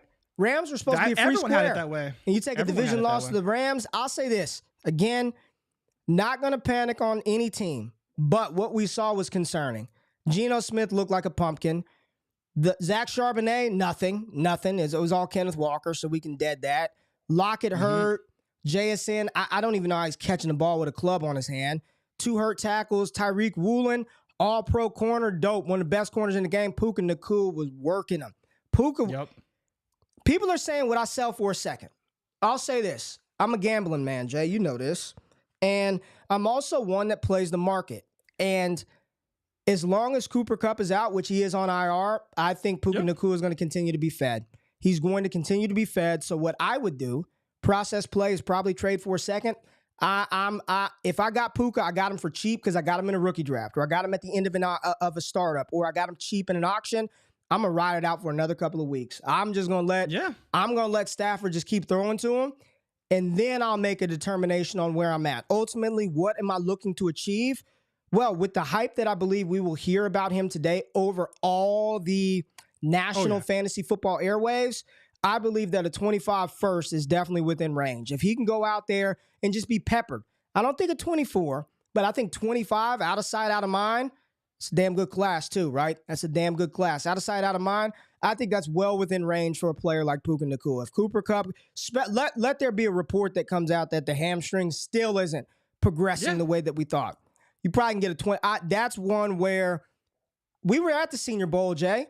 And he was the first person I interviewed. We went up to him, gave him the rated rookie chain. I was like, man, this dude is good, man. And he left early. He did 1 day of practice and he left. Yeah. One padded practice, and Puka was like, I did enough.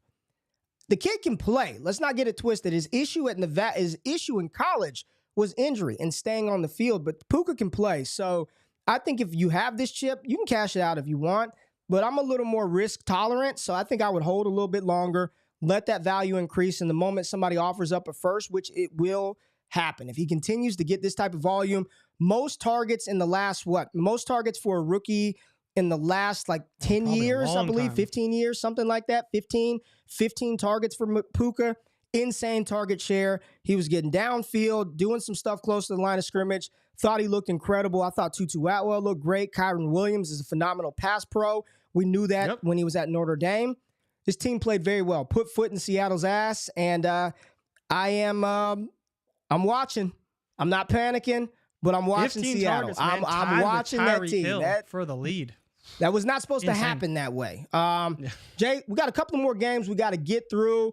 Colts and Jags. We talked about Calvin Ridley early on.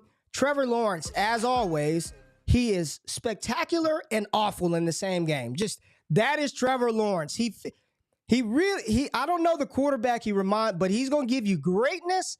And what are you doing, T-Law, in the same game? I thought Travis Etienne looked great. I'm glad he got in the end zone late because he was explosive all game. And one of the plays that will not show up for Travis Etienne is him sprinting down the field to spring Calvin Ridley. Yes. I mean, he blasted past Calvin Ridley to spring that block for him. Thought he looked good.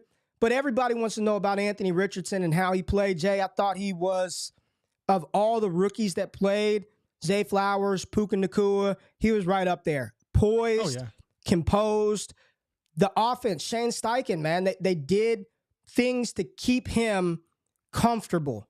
Michael Pittman, everyone was fearful. What I think is about to happen, Jay, is Deshaun Watson in Houston with DeAndre Hopkins. I think he's just going to hyper-target Michael Pittman. I think it's just going Pittman. Kylan Granson got in the mix. Alec Pierce, non-existent. That's why he's on the left side of it. I think it's going to be Pittman. But you saw glimpses from Anthony Richardson where he's running the ball, got the rushing touchdown, almost had a second rushing touchdown. Garbage time, shouldn't have been in towards the end of the game. But looking at what he did, how do you feel about him if you drafted him in Dynasty? And if you listen to me, I was taking him 101 in rookie drafts. I still feel good about it. I think Bijan is dope. We know that. But when I'm looking at the QB landscape and what you can get out of this young man, very impressed with his week 1 performance. I'll talk more about that on the rookie report that's coming out tomorrow.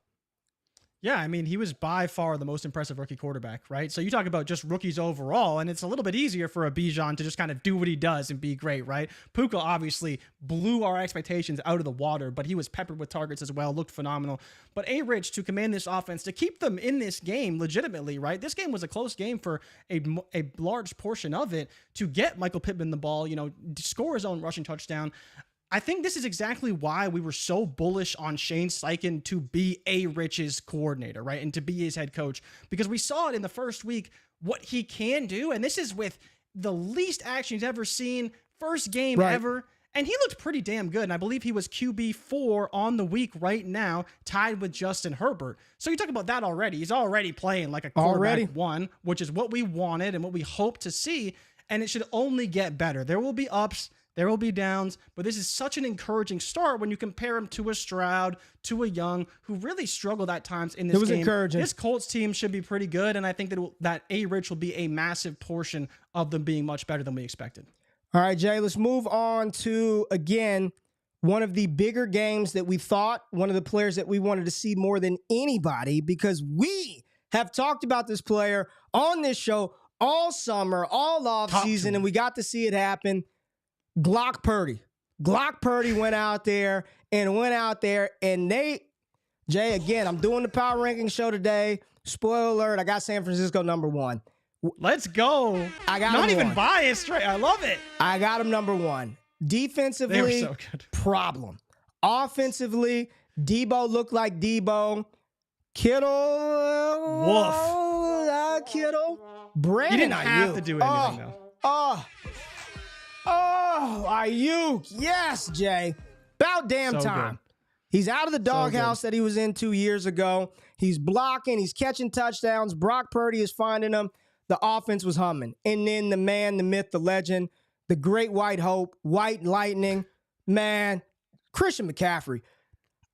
Danny, so good. I know my boy Danny watches the show sometimes. Shout out to my dog, Danny Woodhead. You were the baddest white boy I ever seen run the block. But CMC is a different cat, dog. CMC is a different animal. And we're going to be limited 80% of the work. Kyle Shenanigans just gives it all to him right out the gate. His team's ready, Jay. Brock Purdy looked efficient. And this is against a good defense. Don't get it twisted. I know they lost Cam Hayward in the game, but this is against a good defense. San Francisco needed to come out there, show that dominance, and they did that. He managed the game well. He made some really good throws. He moved around in the pocket well. What say you about Mr. Brock Purdy? Brock Purdy was even better than I expected, right? You know, you talk about preseason, he looked good, but maybe could have been a little better. He looked great in this game. He looked great. And I think, if this is the Brock Purdy you get, this is the reason Trey Lance was traded. This performance right here. Yes, the Steelers were a little bit underwhelming on both sides of the ball. I thought they'd be better on defense. I thought they'd be better on offense. But the San Francisco 49ers truly are a phenomenal team. They are awesome. You talk about Travis Etienne running down the field. When Christian McCaffrey scored his touchdown, not only was Brandon Aiyuk down the field, but Ray McCloud was down the field too, blocking. And that's the reason why they scored that touchdown. It was the addition and help and blocking and effort from every player on the field. And Kyle Shanahan, once again, putting in an absolutely dominant performance. And on the road in Pittsburgh, Brock Purdy was phenomenal. Brandon Aiyuk, wide receiver 1, baller. Absolutely insane. Baller. But Ray, what the heck do we do with the Pittsburgh Steelers now? They need to do the same thing. The same thing we told Cincy to do. They should do the same thing. Ball it up, throw it away. Your boy Kenny Pickett looked awful. I don't know what we saw in the preseason to yesterday. He looked it was not good for Kenny Pickett, Jay. It was not a good performance. I'll leave it at that. I'm trying to be nice. It was not a good performance. Look at his throw chart, man. This is Ben Roethlisberger-esque. Everything under 10 yards. The times he did try to put the ball downfield, picked off or an incomplete pass late. It was not good. And then conversely, you take a look at what Brock Purdy did, and he kind of put it all over the field. Past 10 yards, not a lot behind the line of scrimmage or at. He put the ball downfield a little bit. Encouraging performance, I think, for Pittsburgh. Najee Harris and Jaylen Warren, neither of them did anything, yet they split. Yeah. Split work. Yeah. Najee and Jaylen Warren, damn near 50-50 being on the field. So Pittsburgh's got to find an identity. Who are they? Do they want to throw the ball with Kenny Pickett, or do they want to be a ball control offense and run it with Harrison Warren? I think they're in a little bit of an identity crisis, and not having Deontay Johnson doesn't make that any easier. Jay, we're going to go to the Sunday night game now. Not going to wait to the end. Ooh. We're going to get through the Sunday night game right now.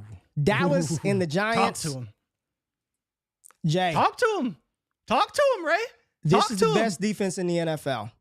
Dallas is they are the best collection of defensive players in the NFL. Secondary, linebackers, defensive line. They are the best defense in the NFL. This is no shade to San Francisco. There's no shade to the Jets.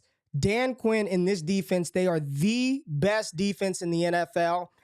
The defense is so good, it almost makes you forget or not even pay attention to how pedestrian Dak Prescott was, didn't think he was great either. I did not think Dak played well. I don't think Dallas particularly played well on offense. I thought CeeDee Lamb looked good when he got the ball. I thought Tony Pollard was okay. He scored the 2 touchdowns, but I'm just talking about how they played. Jake Ferguson damn near was an ofer. He didn't do much. Dropped the pass, caught a couple of 2 short ones. Brandon Cooks didn't do anything. Michael Gallup. Nope. This was a pedestrian offensive performance, but they didn't need it because the Giants came out hot. They ran the ball down the field. Then they got the damn field goal blocked, returned for a touchdown. Very next series, Saquon Barkley catches it, and then it pops up, pick 6. It was over. Momentum gone. Then they were on Daniel Jones's ass. I mean, I love me some Daniel Jones. Don't care about him when they're playing Dallas, but he was bad too. And I am going to put a lot of the blame on him, but a lot of blame on that offensive line. It was. Oh yeah. He couldn't do anything. I mean, Micah and those guys were on his neck from the start of the game until the end of the game. His defense is for real, Jay. Giants, Evan Neal, they picked him top 6 last year. He's getting it. There was a point in time, dude, where I think it was Dante Fowler was so offsides and he still hit Daniel Jones. Offsides defense, Daniel Jones on the ground. I mean, I thought the dude was going to get hurt last night. So I don't know what that was from the Giants, but they better fix it and fix it quick because there's no way he's going to last this year. Awful quarterback performances all the way around. Add Daniel Jones to Ryan Tannehill and Joe Burrow and all these other Kenny Pickett. They were all awful. Awful QB performances. Dominant Dallas performance. I don't think there's a lot to take away from offensively because we just didn't see the offense work. Dak didn't get you anything. If you started him, woof, he didn't do anything. If you started CeeDee Lamb, you got a couple of big plays out of there, right? Okay. And Dak missed him on a couple of touchdowns. But offense was just not very good. I don't think it was very good. Not a lot to take away. They need to clean some things up on the offensive side of the ball. Yeah, you kind of laid the whole case, right? Dak didn't do a whole lot. CD, 77 yards. I do want to say, though, to Ferguson's credit, whether he was good or not, he did get 7 targets. 8 sacks on Daniel Jones, I believe. I believe it was 8 sacks on Daniel Jones. I see 7 for 47 and 12 QB hits, right? So not only was he sacked 7 times, but he was hit another 12 times. And I don't even think that counts all the times he was hit when he ran the ball, because he also was running for his life back there when he could. So, I mean, from that standpoint, offensively for the Giants, it was abysmal. They have to be better. But all credit to the Cowboys, man. Like, they absolutely dominated this game from start to finish. And credit to them for not taking their foot off the necks of the Giants. No, start to finish. Complete their foot on the gas. They wanted the shutout, and they earned every bit of it. And Absolutely. that was a phenomenal performance from the defense. And I think we're going to see this all year. And, you know, you talk about San Francisco. If Dallas's offense can get going, then they can contend for the number 1 spot. But until then, it will be on the backs of this defense. All right, Jay, your turn. Your time to shine. Your time to shine. Green Bay, Chicago. Let me just get Jordan Love out of the way because that's my guy. I think Jordan Love played very well. I thought he played well. I thought Jordan Love played well. I thought Aaron Jones, let's get this out of the way because let's get the Green Bay out of the way. Aaron Jones, what was he, Jay? One of the RB ballers of the week. RB1 baller of the week. Let's go. RB1, Aaron Jones. Baller of the week on 11 touches at that. He could have had a way bigger game. Efficiency.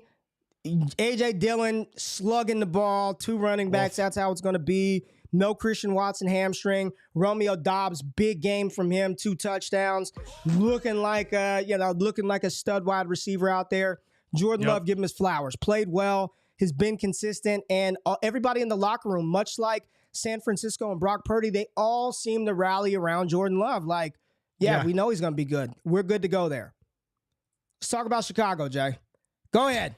Justin Fields, DJ Moore, your time to shine. Go. Oh, there wasn't wrong person. You, go. Smooth show until then. Go. There's not a whole lot to say because if you did watch the game or you didn't watch the game, you don't really have to. This wasn't a contest. Justin Fields looked okay early. You get him off script. Dude looked awful. Couldn't throw the ball past 10 yards. Had the lowest ADOT in the league. It was only 3 yards. You talk about how bad Desmond Ridder was. He was even worse than Desmond Ridder. He threw a god-awful pick, Ray. And then NFL Next 10 Stats has a tight window throws metric they call aggressiveness percentage. Justin Fields was also dead last in that percentage, 2.7%. One throw he threw into a tight window yesterday. And so it just goes to show he does not trust himself to make the throws. And I think more importantly, we know who his guys are. Darnell Mooney, 4 receptions, 53 yards, and a big touchdown, 7 targets. Cole Kmet, 7 targets. Khalil Herbert, 5 targets. Roschon Johnson, he was a bit garbage time. But this DJ Moore acquisition, Ray, remember A.J. Brown? Remember what he did for Jalen Hurts? I just didn't see it. I didn't see it. And I don't want to blame Fields because you have to blame the play callers to some extent. Why didn't they get the ball to DJ Moore? Why wasn't he more involved? I don't understand it. I think it'll be better. And this is why all off season I said Justin Fields will be fine. He was QB 16 on the week. It's not great, but it's not terrible. Still had 59 yards on the ground. Still threw for 200 yards. He threw a god-awful pick, but he did throw a touchdown. So he was good enough there. But to say that DJ Moore is going to be this transcendent wide receiver, make Justin Fields this great quarterback, maybe. But we can't just overarchingly say DJ Moore and Justin Fields equals AJ Brown and Jalen Hurts. AJ Brown is a monster. And I hope you all see that now. The true difference that a player like AJ Brown can make to a team, and especially when you have a Shane Steichen calling the plays for an offense. It makes a world of a difference, and it's not as simple as trading a first-round pick or getting a top wide receiver. Your team won't all of a sudden be great. But I think Chicago can be better, and I do believe that the Packers have a phenomenal defense. They played great in this one. And Ray, I don't know if you saw the sack from Lucas Van Ness on Justin Fields in the red zone. Oh my God. Just hawked him down. And that's not an easy thing to do. But this defense was very good and they played like it in this game. I thought Fields was okay. I don't think he was awful. I thought he was okay. You watch him and it just feels like he just has a difficult time just progressing through. Like when the first read isn't there, it just seems like he has some trouble working through that. Then he starts to move around and then he doesn't trust about anything. I mean, he was missing open receivers towards the end. Numbers look a little better because of that. They kept garbage time in it, just trying, right? This is, I'll just say this. We've talked about Fields, Jay. If he doesn't perform this year, what do the Bears do? Are they looking for their quarterback of the future in 24? Are they looking at a Drake May, a Quinn Ewers, a Shador, a Penix, whomever it may be? This is a player that's ranked, QB8 in Dynasty? QB7? Probably around there. I got something real spicy for us coming up next. So keep that on the top of your mind as we get to the game of the day. In my opinion, the most impressive performance that we saw this weekend in football, period. Even over Texas beating Alabama. The Miami Dolphins and the LA Chargers, and we should have known, any team coached by Brandon Staley will inevitably give it up at the end of the game because that's what they always do. But Jay, let's not bury the lead, man. Tua Tagovailoa. And this is a player, Jay, baller of the week, 28 for 45, 466 yards, 3 touchdowns on the day. And we're just going to go put up his teammate, Tyreek Hill, 11 receptions, 215 yards, and 2 touchdowns. Wide receiver baller of the week. This is a player who we've talked about being pretty concerned for. He admittedly said that he considered retirement. We know the head trauma he suffered. But when he's on the field, and one of the things that we've never denied is when he's on the field and playing, one of the best in the league. I mean, accuracy, You've got these weapons, you've got an offense that fits his skill set. When he's playing, he's one of the best in the league. We had a conversation yesterday mid-game in our Discord, patreon.com/allgas. A couple of people told me outside of Mahomes, Allen, and Mahomes, Allen, and Hurts, there's no other quarterback they'd rather have than Tua. QB4 in Dynasty. Wow. So I'm just going to ask you this, Jay. If you knew right now, unequivocally, without a shadow of a doubt, Tua is not going to suffer any more concussions. He's the guy. They give him the long-term deal, which Miami still hasn't done, so even they have a little bit of question marks. How high is Tua go, man? Because when he's humming, it doesn't matter who's on the field. As long as and we laughed at Tyreek Hill when he said, I'm going to put up better numbers here than when I did in Kansas City. He said he wants 2K. Just what do you think about Tua, man? This is a player that if he's on the field, Jay, if you got the discount on him, congratulations, because he looks like he's just going to be surgical. Yeah, I mean, the biggest thing with Tua has been the health, and it's never been the talent. You know, he did this last season against Baltimore, and he jumped all the way up to like quarterback 6, right? It was like instant. Boom, Tua, 400 yards. It was like 5 touchdowns against Baltimore. Phenomenal game from him. And all of a sudden, he's all the way up to QB6. People are like, oh, Tua's back. Tyreek Hill, Jalen Waddle. And we saw the same thing. It's the same thing. Get the ball to Tyreek Hill, and he will be just fine. And you talk about the last touchdown he threw to Tyreek was crazy. That touchdown was a phenomenal pass and catch from everybody involved. But Tua, I think you could easily make the case for top 5, 4, maybe a little bold, kind of at the top of the tier. But someone's got to be there. It's probably not Burrow today. I'll tell you that. It's probably not Lamar today. I'll tell you that. It's probably not Watson. Probably not Trevor. If people are panicking on Burrow, go get him. But yeah, Tua, man.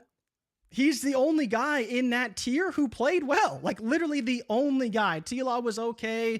Justin Fields was awful. Herbert was okay. Tua balled the hell out. Yeah, Herbert was okay. I think the biggest thing is he didn't throw the ball as much as people thought he would. Tua was great. I think you can make the case for top 5. If you want to trade for him, I get it. It's just funny how it only takes one game, how we're all the way back in, right? We're worried about the health until he puts up 460 yards and 3 touchdowns, and everyone's back in again. Do you have any thoughts on the Chargers, though, or do you actually want to touch any more on the Dolphins? I think, Waddle was pretty good. He was almost 10 yards after the catch per reception again. Just ridiculous. But do you have any takeaways from the Chargers? Because I do have one minor one. Go ahead. What do you got from the Chargers? What do you got for the Chargers? So the biggest thing for me is the running game, right? Like everyone expects Kellen Moore to be this air it out. Mike McCarthy wants to establish it, control the ball more. But Kellen Moore has great running games. And people forget that the Dallas Cowboys led the NFL in running back carries last season. Led the NFL with over 400. And in the first game, what happens? 16 carries, 117 and a touchdown for Austin Eckler, 16 carries for 91 yards and a touchdown for Josh Kelly. And then Justin Herbert only throws the ball 33 times. The offensive line kind of failed him a little bit. He didn't look that great, but I think the biggest takeaway for me is the running game. Josh Kelly matters and will be a factor in this offense. He matters. And if you can go get him, he matters. I would.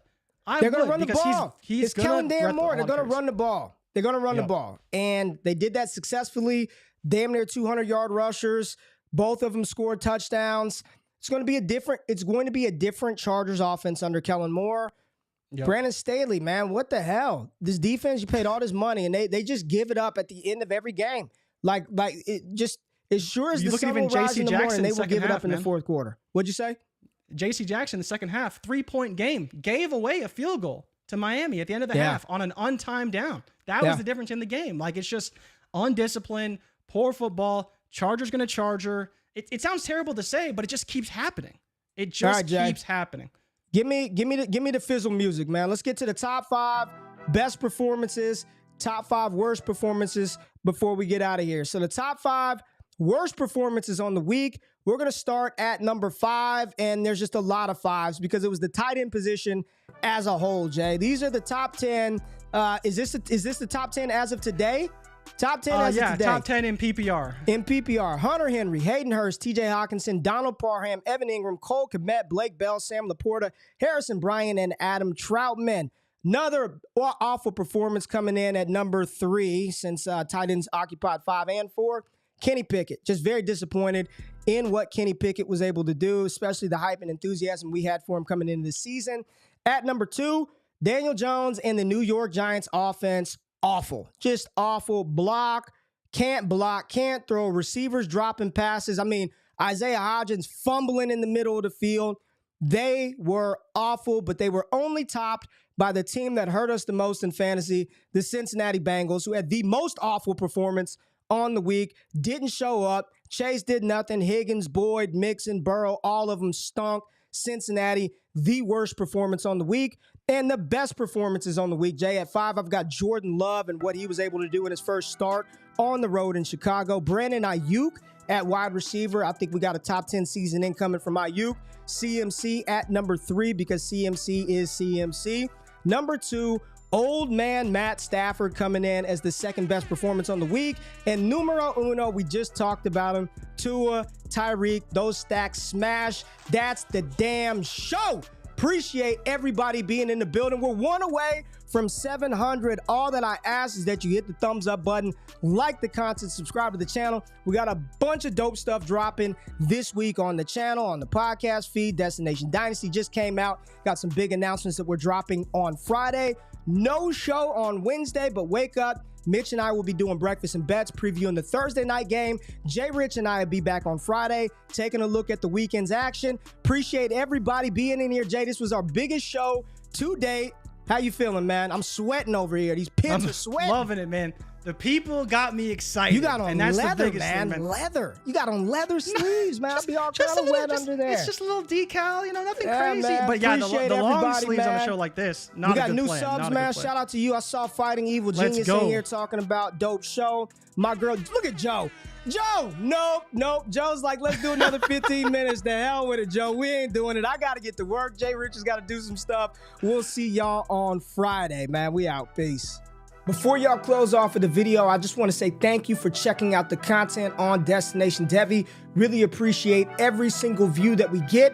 And the only thing that I ask is that you hit the thumbs up button, like the content, subscribe to the channel, and if you can, comment below for the algorithm. Really helps the channel grow. Now, if you want more exclusive access to me and the entire Destination Devi team, patreon.com/allgas gives you that access. Now, if your money's a little funny, we do have free content for you. Make sure you subscribe to the All Gas newsletter. There's a link in the description of this video below, and subscribe to the Destination Devi podcast radio feed, where we got all types of shows hitting airwaves every single week. Now y'all can get out of here. I appreciate y'all tapping in. It's All Gas all the time. I love y'all. I'm out of this thing. Peace.